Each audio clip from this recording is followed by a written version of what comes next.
Mga ate at kuya, sa vlog kagabi ni Miss Maharlika, nakakaalarma itong masamang balak ng Kuting and Ahas administration. Allegedly, lalasunin daw po ang mga rallyista.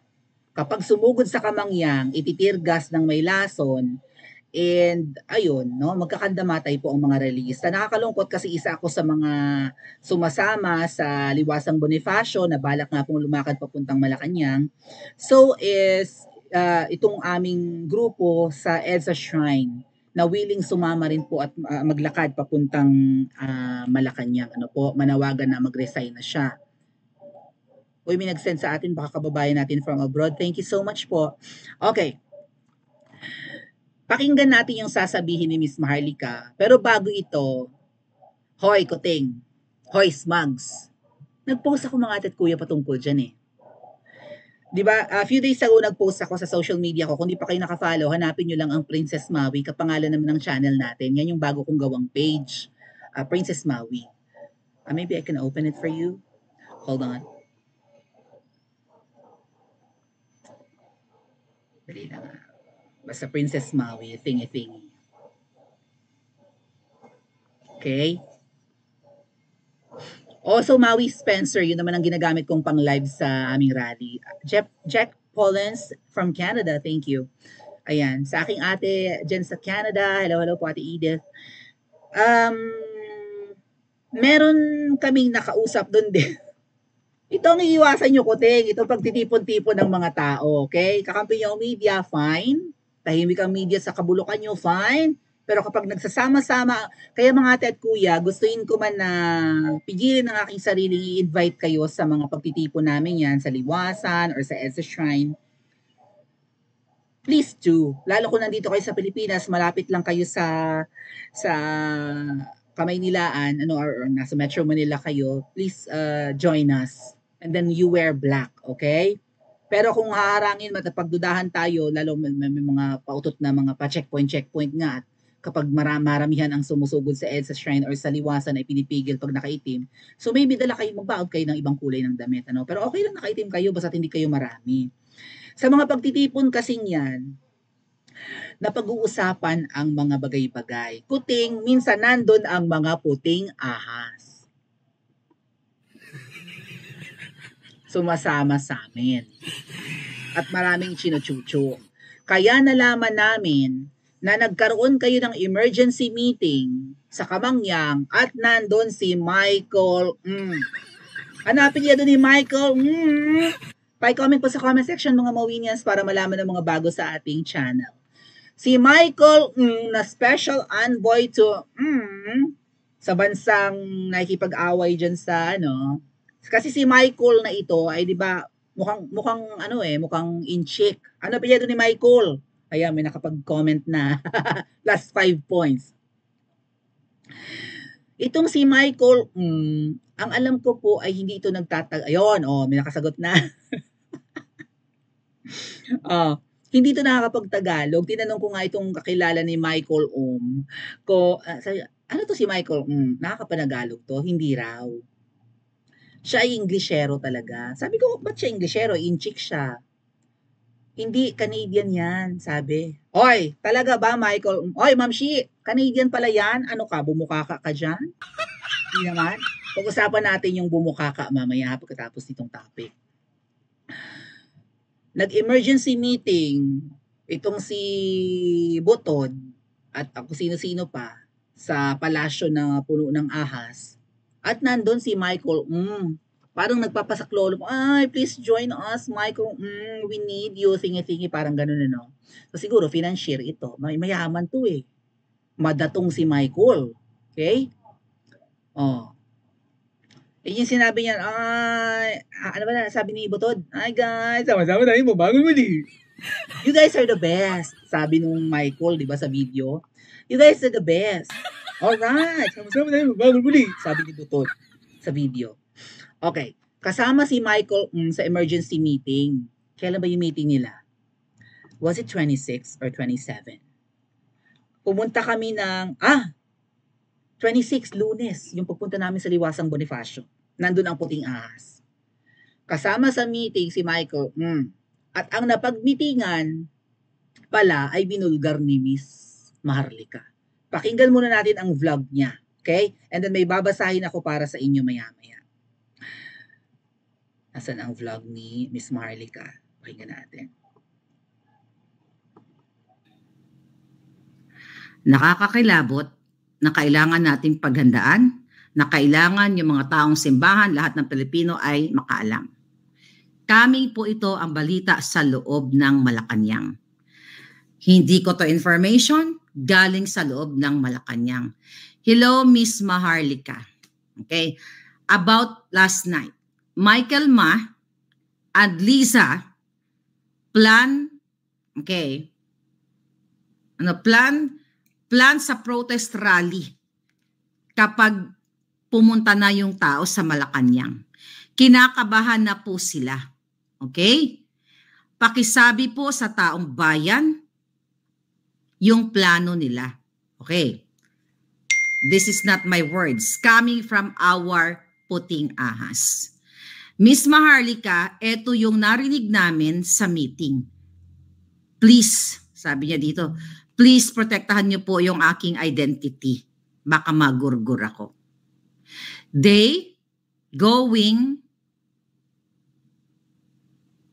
poison nakalagay dito. Diba? They going pee, you know what I mean?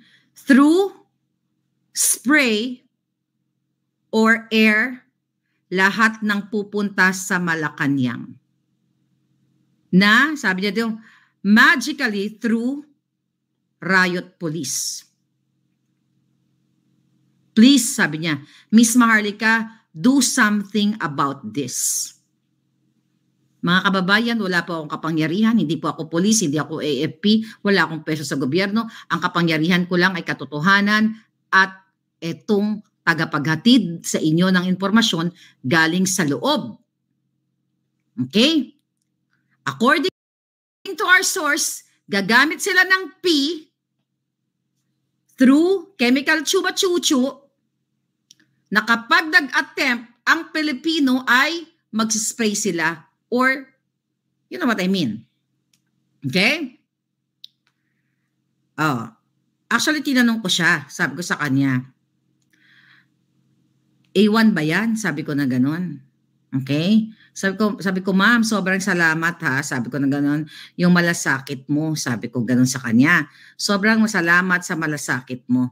At sinasabi mo ito sa akin. Oh, ano sabi niya?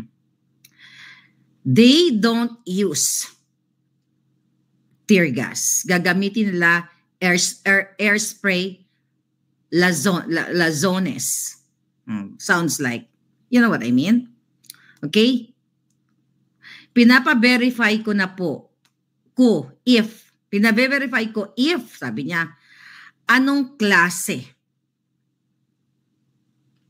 Pinapa-verify ko po dun sa pina-verify ko po kung anong klase doon sa contact. Na kumuha sila ng sample kung meron.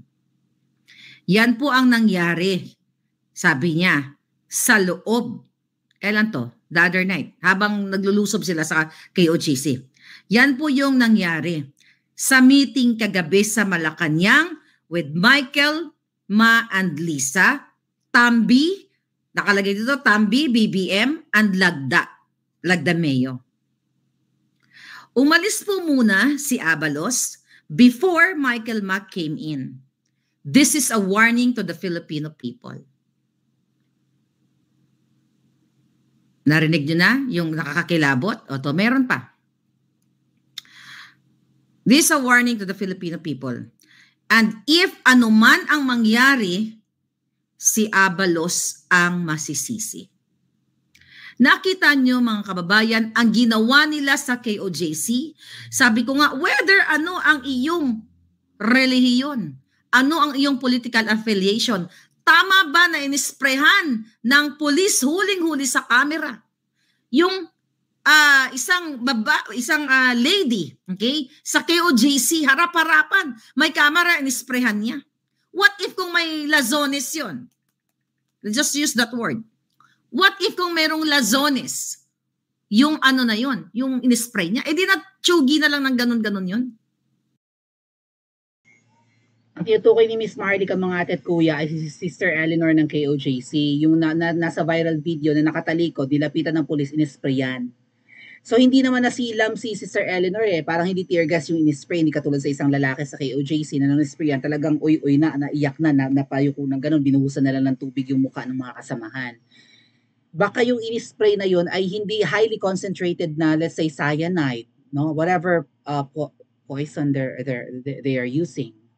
Pero eventually, kahit na maliit na amount lang na i-dilute sa tubig, eventually magkukos din sa iyo ng complications sa kung anumang disease meron ka, 'di ba?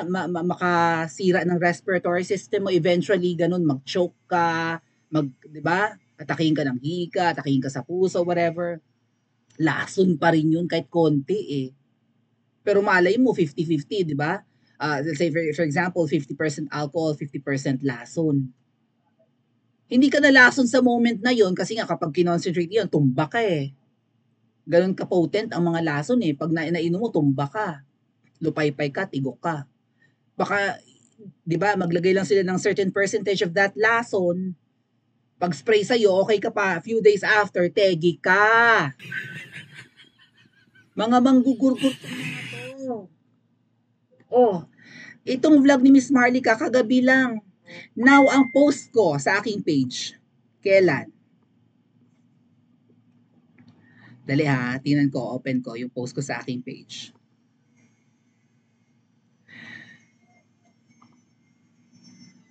Na-post ko to like 3 days ago. So, kita nyo, nagko-corroborate yung vlog ni Miss Marlica at ang post ko. I-scroll ko yung aking page. Princess Maui page. Few days ago, nag-post ako patungkol dyan. Yung si Michael ay kasama sa meeting. Oh, post ko.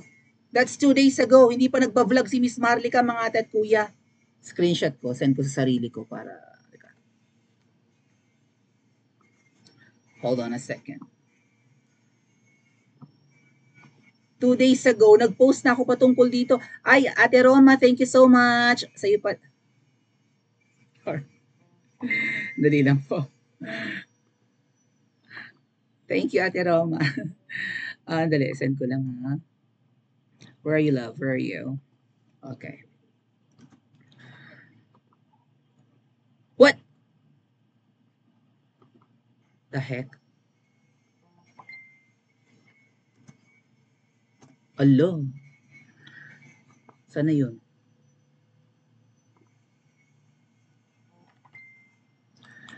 Hold on 1 second. Saan ka na? 2 days ago, nag-post ako mga ate at kuya.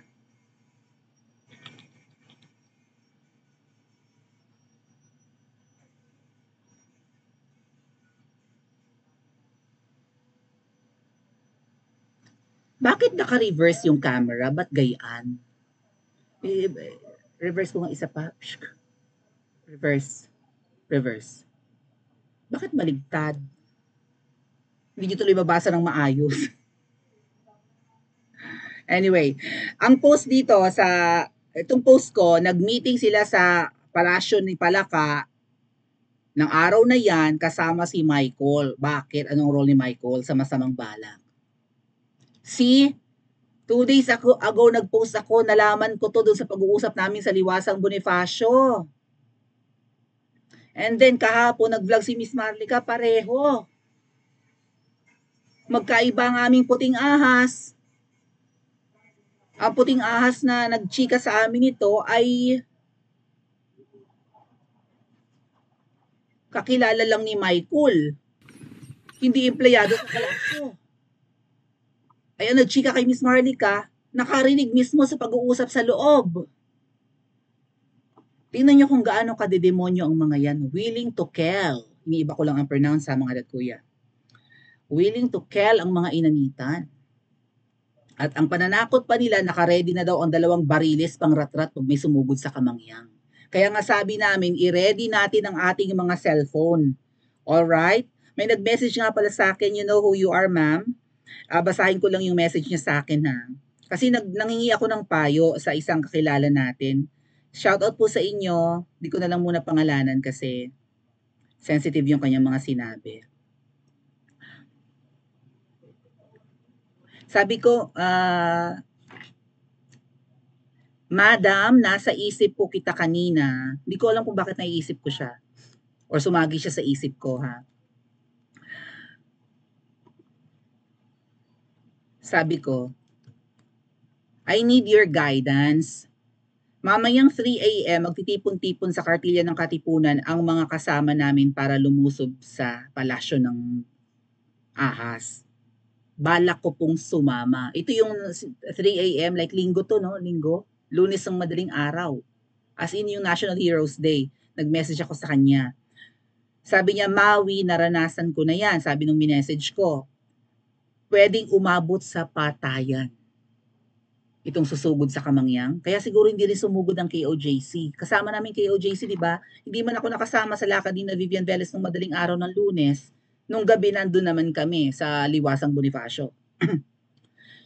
Pwedeng umabot sa patayan pag sumugod kayo sa Kamangyang, sabi na nag-message sa akin. May mga baril sila, maaaring magpaputok ang sniper para magkaroon ng gulo. Para siguro, sugod kami doon. May mga sniper pala sa mga bubungan na malapit sa palasyo. May mabangbang matumba sa amin, madidisperse ang crowd, matataranta kaming lahat. 'Di ba? Kanya-kanya kaming pulasa, may nabangbang na eh. Para magkaroon ng gulo, labo-labo. Kung hindi ngayon ay sa mga susunod na pagkakataon, palalabasin nila na isa sa inyo nang galing ang pamamaril. Palalabasin nila na sa amin, kumbaga kami nanguna, kahit wala kaming bitbit na baril, sila ay nag-self-defense lang. Ang palasyo at ang mga guards ng palasyo sasabihin nag-self-defense lang, sila nauna eh. Mas malala ngayon kung tutuloy ka, sobrang ingat ka, Maui. Hindi yan simpleng rally, magdala ka ng backpack na may ekstrang pampalit ng suot. 1 small bottle of water at small towel, tuwalya. Okay, yung face towel or something. Basain mo ang tuwalya immediately and cover your face. Warn the others also. Lahat kayo dapat may pantakip sa mukha na basang towel. Hindi nyo kakayanin ng tear gas kapag wala niyan. So, mang-tear gas yan, mangbabato ng mga can, tapos yung umuusok pag hinagis ng ganon, parang smoke bomb or something. So, hindi daw namin kakayanin yung mga tear gas na yon dahil syempre nakakasilan, nakakahilo or whatever. Kapag wala kaming basang tuwalya at tubig at towel na binasa itatakip sa mukha. Yan ang unang gagawin nila bago manakit o magpaputok. May usok, hindi mo makikita kung saan manggagaling ang pagpapaputok. Kailangan itirgas muna ang crowd para pag nagbangbang, palalabasin kami ang unang ng bangbang.